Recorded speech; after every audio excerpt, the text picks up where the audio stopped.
Hello friends, welcome to my channel study for you. So guys, आज की इस video में हम लोग देखने वाले हैं जो आपका आरपीएफ कांस्टेबल का एग्ज़ाम होने वाला है 2 मार्च से। उसके लिए top most important GK GS के प्रश्नों को जो है इस वीडियो में डिस्कस करने वाले हैं।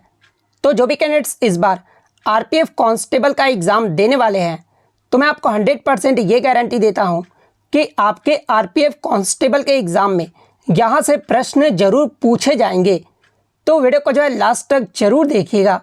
और आपसे रिक्वेस्ट करता हूँ, अभी तक आपने मेरे चैनल को अगर सब्सक्राइब नहीं किया है तो आरपीएफ कांस्टेबल एग्ज़ाम से रिलेटेड पल पल की अपडेट के लिए जो है चैनल को सब्सक्राइब ज़रूर कर दीजिएगा।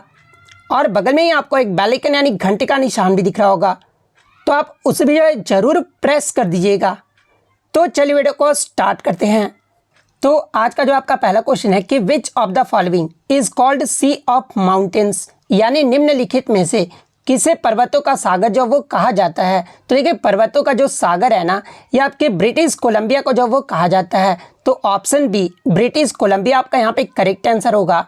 नेक्स्ट क्वेश्चन आपका यहाँ पर है कि the approximate diameter of the sun is earth times the diameter of, यानी सूर्य का अनुमानित व्यास जो है पृथ्वी के व्यास से जो ये आपका कितना गुना है। तो देखिए, सूर्य का जो अनुमानित व्यास है ना पृथ्वी के व्यास से, ये आपका 109 गुना है। तो ऑप्शन बी 109 गुना आपका यहाँ पे करेक्ट आंसर होगा। नेक्स्ट क्वेश्चन आपका यहाँ पर है कि which one of the following is the largest in the field, यानी निम्नलिखित में से कौन सा जो है क्षेत्रफल का आधारात्मक बृहत्तम है। तो देखिए, ये जो आपका न्यू फाउंड लैंड है ना, ये आपका क्षेत्रफल का जो है आधारात्मक बृहत्तम है। तो ऑप्शन बी आपका यहाँ पे करेक्ट आंसर होगा।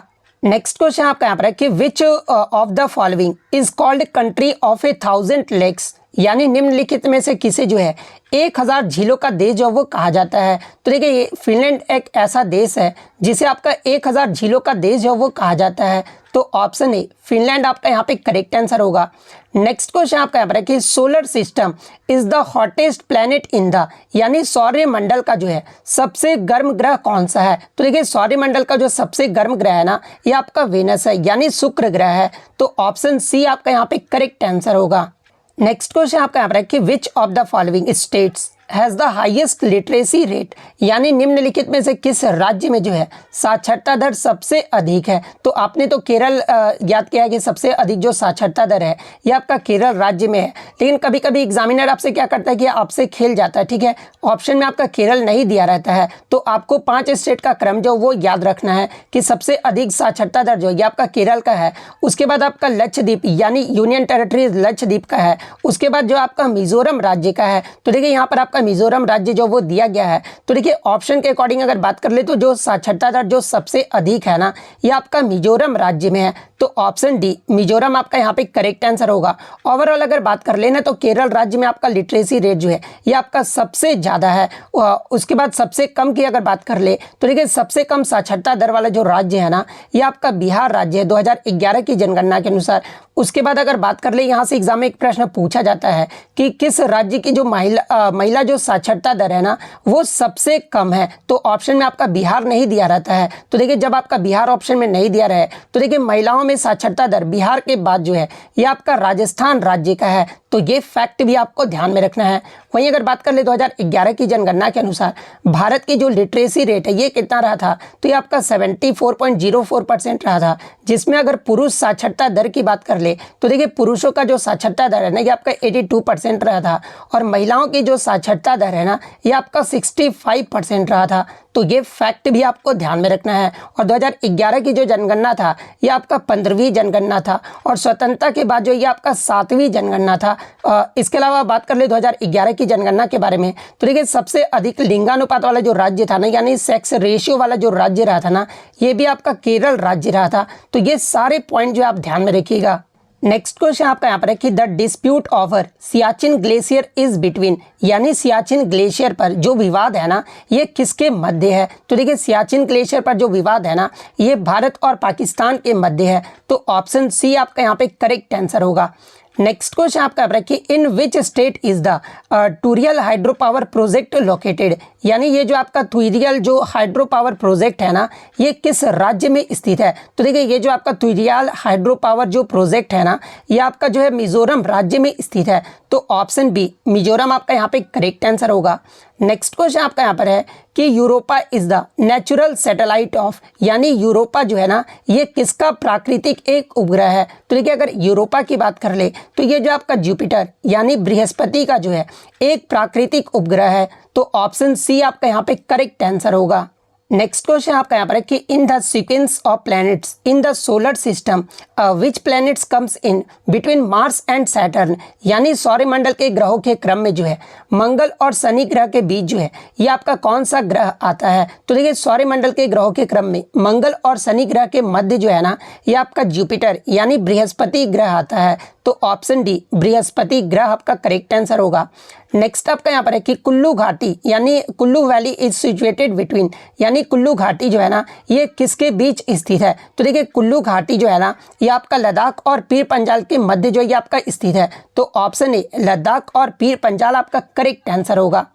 नेक्स्ट आपका यहाँ पर है कि who prepares geographical maps of India, यानी भारत के भौगोलिक मानचित्र जो है ये कौन तैयार करता है। तो देखिए भारत के भौगोलिक मानचित्र जो है ना ये आपका इंडियन सर्वे यानी भारतीय सर्वेक्षण के द्वारा जो है इसे तैयार किया जाता है। तो ऑप्शन बी आपका यहाँ पे करेक्ट आंसर होगा।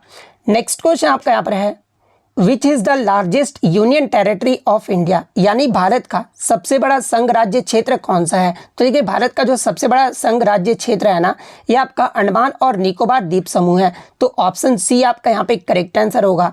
नेक्स्ट आपका यहाँ पर है कि which mountains are not a part of the Himalayan range, यानी कौन से पर्वत जो है हिमालय श्रृंखला का अंग नहीं है। तो देखिए मैं आपको बता दूं कि ये जो आपका कुनुलन श्रृंखला, इसके अलावा काराकोरम और ये जो आपका हिंदू कुश है ना ये आपके हिमालय श्रृंखला का अंग है। लेकिन ये जो आपका अरावली रेंज है ना ये आपका हिमालय पर्वतीय हिमालय श्रृंखला का जो वो अंग नहीं है। तो ऑप्शन ए अरावली आपका करेक्ट आंसर होगा। नेक्स्ट आपका यहाँ पर है कि where is Chilka lake located, यानी चिल्का झील जो है ना ये किस राज्य में स्थित है। तो देखिए ये जो आपका चिल्का झील है ये आपका भारत का खारे पानी की जो सबसे बड़ी झील है जो कि आपका उड़ीसा राज्य में स्थित है। तो उड़ीसा आपका करेक्ट आंसर होगा। एग्जाम में पूछा जाता है कि चिल्का झील जो ये किस प्रकार की झील है, तो एक जो आपका खारे पानी की झील है। तो ये पॉइंट भी आप ध्यान में रखिएगा।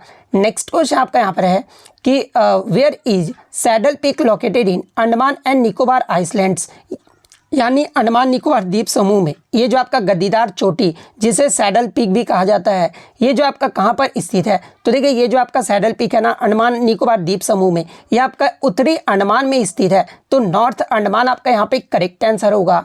नेक्स्ट क्वेश्चन आपका यहाँ पर है कि the area of India is approximately times larger than that of Pakistan, यानी भारत का क्षेत्रफल जो है पाकिस्तान से लगभग कितना गुना जो है ये बड़ा है। तो देखिए मैं आपको बता दूं कि आपके जो है भारत के पड़ोसी देश से आपके लगातार प्रश्न जो वो पूछे जाते हैं। आप जीडी के भी एग्जाम में देखे होंगे कि जो आपका भारत के पड़ोसी के देश से जो आपका लगातार प्रश्न बना था। जैसे कि 2011 की जनगणना के मुताबिक पूछा गया था कि अफगानिस्तान के जो लोग हैं ना ये प्रवास करके भारत में कितने % लोग जो है भारत में आए थे। तो ये 0.44% आए थे। इसके अलावा एग्जाम में पूछा गया था कि आपका जो है बांग्लादेश का राष्ट्रीय फल क्या है। तो देखिए मैं आपको बता दूं कि बांग्लादेश और श्रीलंका का जो राष्ट्रीय फल है ना ये आपका कटहल है। इसके अलावा एग्जाम में यहाँ से प्रश्न बना था कि ये जो आपका दिवेही है ना ये किस राज्य का जो है ये आपका जो है आधिकारिक भाषा है। तो देखिए दिवेही की बात कर ले तो ये जो आपका मालदीव देश का जो है आधिकारिक भाषा है। तो ये पॉइंट भी आप ध्यान में रखिएगा। इसके अलावा भारत के किस पड़ोसी देश के जो है शहरी जनसंख्या यानी अर्बन जो पॉपुलेशन है ना वो सबसे अधिक है। तो देखिए अर्बन पॉपुलेशन यानी शहरी जनसंख्या की बात कर ले तो ये आपका चीन देश का है। लेकिन कभी कभी एग्जामिनर चीन देश ना देकर जो है कुछ और ऑप्शन में दिया रहता है तो फिर आपका भूटान देश का जो शहरी जनसंख्या है ना वो आपका सबसे अधिक है। तो ये पॉइंट भी आप ध्यान में रखिएगा। उसके अलावा एग्जाम में प्रश्न पूछा जाता है कि भारत के किस पड़ोसी देश का जो आपका जनसंख्या घनत्व है ना वो सबसे अधिक है। तो देखिए जनसंख्या घनत्व में आपका बांग्लादेश का जो जनसंख्या घनत्व है ना भारत के पड़ोसी देश में ये आपका सबसे अधिक है। तो ये फैक्ट भी आपको ध्यान में रखना है। वहीं अगर क्वेश्चन की बात कर ले कि भारत का क्षेत्रफल जो है पाकिस्तान से लगभग ये जो आपका कितना गुना बड़ा है तो ये जो आपका 4 गुना बड़ा है। तो ऑप्शन बी 4 गुना आपका करेक्ट आंसर होगा। नेक्स्ट क्वेश्चन आपका यहाँ पर है कि which is the highest peak in India, यानी भारत की सबसे ऊंची चोटी कौन सी है। तो देखिए भारत की जो सबसे ऊंची चोटी है ना ये आपका K2 है जिसे आपका गॉडविन ऑस्टिन भी जो वो कहा जाता है। तो K2 आपका यहाँ पे करेक्ट आंसर होगा। और आप कमेंट करके जवाब दीजिएगा कि ये जो आपका K2 यानी गॉडविन ऑस्टिन है ना ये आपका भारत के किस राज्य में स्थित है। ये जो आप कमेंट करके जरूर जवाब दीजिएगा। नेक्स्ट क्वेश्चन आपका यहाँ पर है कि Sabarimala is located in which of the following states, यानी सबरीमाला जो है ना ये निम्नलिखित में से किस राज्य में स्थित है। तो देखिए सबरीमाला की बात कर ले तो ये जो आपका केरल राज्य में स्थित है, तो केरल आपका यहाँ पे करेक्ट आंसर होगा। नेक्स्ट आपका यहाँ पर है कि mount Abu which is a mountain place is a situated on which mountain range, यानी माउंट आबू जो कि एक आपका पर्वतीय स्थल है और ये जो आपका कौन सी पर्वत श्रृंखला पर स्थित है। तो देखिए अगर माउंट आबू की बात कर ले तो ये जो आपका अरावली पर्वत श्रृंखला पर स्थित है, तो ऑप्शन सी अरावली आपका करेक्ट आंसर होगा। नेक्स्ट आपका यहाँ पर है कि which of the following rivers of India does not form A delta, यानी भारत के निम्न नदियों में से कौन सी डेल्टा जो वो नहीं बनाती है। तो गंगा तो आपका डेल्टा बनाता है, गोदावरी भी बनाता है, महानदी भी बनाता है, लेकिन ये जो आपका ताप्ती नदी है ना ये आपका डेल्टा नहीं बनाता है। तो ऑप्शन डी आपका यहाँ पे करेक्ट आंसर होगा। नेक्स्ट आपका यहाँ पर है कि which of the following rivers has it source outside India, यानी निम्नलिखित में से किस नदी को जो स्रोत को जो है ना ये भारत से बाहर है। तो देखिए ये जो आपका ब्रह्मपुत्र नदी का जो उद्गम होता है ना ये आपका भारत से बाहर होता है। तो ऑप्शन ए आपका यहाँ पे करेक्ट आंसर होगा। और आप कमेंट करके जवाब दीजिएगा कि ब्रह्मपुत्र का जो उद्गम है ना ये कहाँ से होता है, यानी किस देश से जो है ब्रह्मपुत्र नदी का होता है, या फिर किस पहाड़ी से जो है आपका ब्रह्मपुत्र नदी का उद्गम होता है। नेक्स्ट आपका यहाँ पर है कि Surat is situated on the banks of which river, यानी सूरत जो है ना ये आपका किस नदी के किनारे स्थित है। तो देखिए ये जो आपका सूरत है ना ये आपका ताप्ती नदी के किनारे स्थित है। तो ऑप्शन ए ताप्ती नदी आपका करेक्ट आंसर होगा। नेक्स्ट क्वेश्चन आपका यहाँ पर है कि Guwahati is situated on the banks of which river, यानी गुवाहाटी जो है ना ये आपका किस नदी के किनारे स्थित है। तो देखिए गुवाहाटी जो है ना ये आपका ब्रह्मपुत्र नदी के किनारे स्थित है। तो ब्रह्मपुत्र आपका यहाँ पे करेक्ट आंसर होगा। और देखिए ब्रह्मपुत्र नदी को ही जो है अलग अलग देशों में इसे जो आपका अलग अलग नामों से भी जाना जाता है, तो इसका भी जो वो आप जरूर ध्यान में रखिएगा। नेक्स्ट आपका यहाँ पर है कि which of the following options is the biggest international port of India, यानी निम्नलिखित विकल्पों में से भारत का सबसे व्यस्त अंतर्राष्ट्रीय बंदरगाह जो है ये कौन सा है। तो देखिए इन विकल्पों में अगर सबसे जो व्यस्त अंतर्राष्ट्रीय बंदरगाह है ना ये आपका मुंबई बंदरगाह है। तो ऑप्शन ए मुंबई बंदरगाह आपका करेक्ट आंसर होगा। और आज का जो आपका होमवर्क का लास्ट क्वेश्चन है जिसका जवाब आपको कमेंट बॉक्स में देना है कि in which state is Bandhavgarh national park located, यानी बांधवगढ़ राष्ट्रीय उद्यान जो है ये आपका किस राज्य में स्थित है। जहां पे ऑप्शन में आपका महाराष्ट्र, सेकंड ऑप्शन आपका मध्य प्रदेश, ऑप्शन सी में आपका गुजरात और ऑप्शन डी में आपका झारखंड। तो अगर आप रियल में तैयारी कर रहे हैं तो आप इन प्रश्नों का जो है कमेंट बॉक्स में ऑप्शन आंसर जो वो जरूर बताइएगा। तो देखिए जो भी बच्चे अगर रियल में तैयारी कर रहे हैं तो आप इस क्वेश्चन का जो आंसर जो वो कमेंट करके जरूर बताइएगा। अगर 500 कमेंट्स आते हैं इस क्वेश्चन के आंसर का तो मैं नेक्स्ट पार्ट जो आपको 200 प्रश्नों का करवाऊंगा और बिल्कुल आपको एग्जाम ओरिएंटेड इस प्रकार के प्रश्न ही करवाऊंगा। तो अगर वीडियो अच्छी लगी हो तो वीडियो को जो है लाइक ज़रूर कर दीजिएगा और इसी तरह जेन्युइन कंटेंट पाने के लिए जो है चैनल को सब्सक्राइब ज़रूर कर दीजिएगा। तो मिलते हैं नेक्स्ट वीडियो में, तब तक thank you, all the best.